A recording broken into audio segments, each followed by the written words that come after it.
sure hope you have all heard of scuba diving. You know, you got the big mask, an oxygen tank, flippers, and all that jazz. However, there are things you need to know before you go out. Scuba diving can be all fun and thrilling, but there are 3 health conditions that can be associated with it. Let's get started with the first one. Let me introduce you to William Henry. Who is William Henry, you may ask? He is a chemist who created Henry's law. You know, S1 over P1 equals S2 over P2. And Now let's introduce you to Robert Boyle. Who is he? Well, he's also a chemist. However, he created Boyle's law. This law compares volume to pressure as an inverse relationship. They know all about the bends. And what is the bends, you may ask? It is caused by the formation of bubbles of gas, a nitrogen imbalance, which occurs with changes in pressure during scuba diving. It can affect just about any area in the body, including the lungs, the heart, the bloodstream, and the brain. Don't worry, you're not just automatically going to get the bends, but always be on the watch for symptoms. Some include pain in joints, fatigue, itching, chokes, heaviness of the legs, numbness of the legs, loss of control of body parts, and staggers. You need to seek medical attention right away. In most cases, you'll have to go to the hospital and you'll be put on oxygen or put in a hyperbaric chamber for recompression. Now, how do we prevent CD from getting the bends? Well, when rising from down below and getting closer to the surface, he needs to blow out air and rise at the same speed of his bubbles. Now, you may ask, how do Boyle's and Henry's law come into this? Well, Boyle's law relates the pressure to the volume, and with bends, it's due to the pressure increasing due to the depth of the ocean and rising too fast to the surface.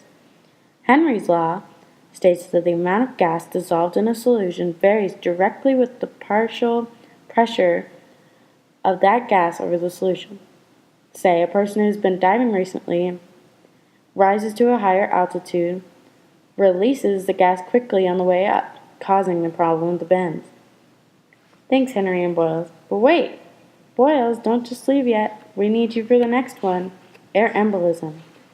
What causes air embolism, you may ask? It's very similar to the bends. It's due to the holding of breath when rising to the surface and creates air or gas bubbles in the bloodstream. So really watch for symptoms. Some of these are bloody froth or mucus at the mouth, tightness in the center of the chest, numbness, dizziness, and even unconsciousness. If you experience any of these signs, go to the hospital. Treatment is generally the same as the bends. The patient needs to be placed in decompression or hyperbaric chamber. Want to prevent this, Scuba Steve? Well, don't hold your breath while rising to the surface, just like you would prevent the bends. Now, how does this relate to Boyle's law?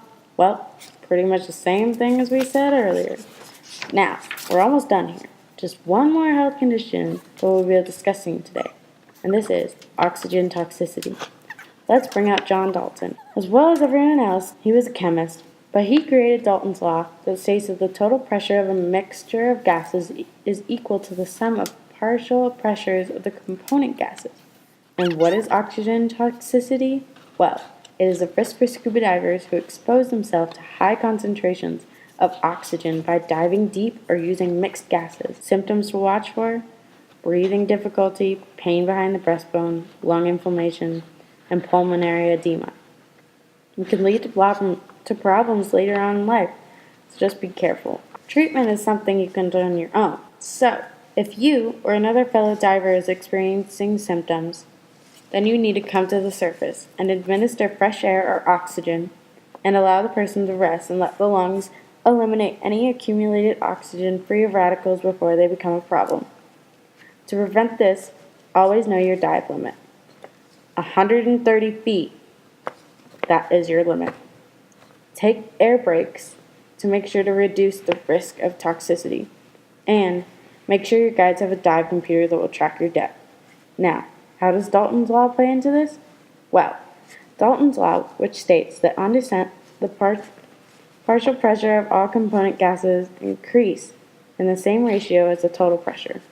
This results in the creation of the elevated oxygen that causes the convulsions of oxygen toxicity.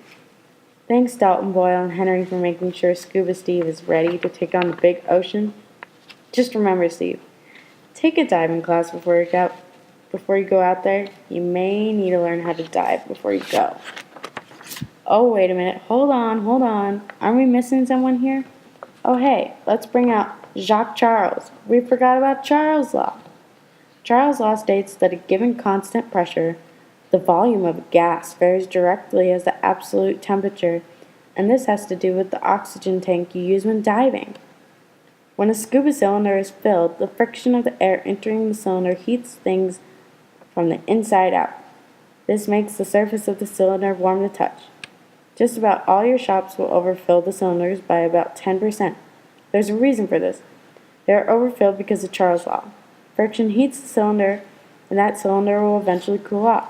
As you descend into the ocean, the temperature decreases, thus decreasing the volume of the air inside. So, to counter this effect, dive shops put more air in the cylinder than would be necessary for a typical dive. So don't worry, they aren't crazy when they're putting more oxygen in the tank. In the end, it's going to balance out and you'll be glad they put that extra 10% in. Well, good luck out there, Scuba Steve, and thanks for watching.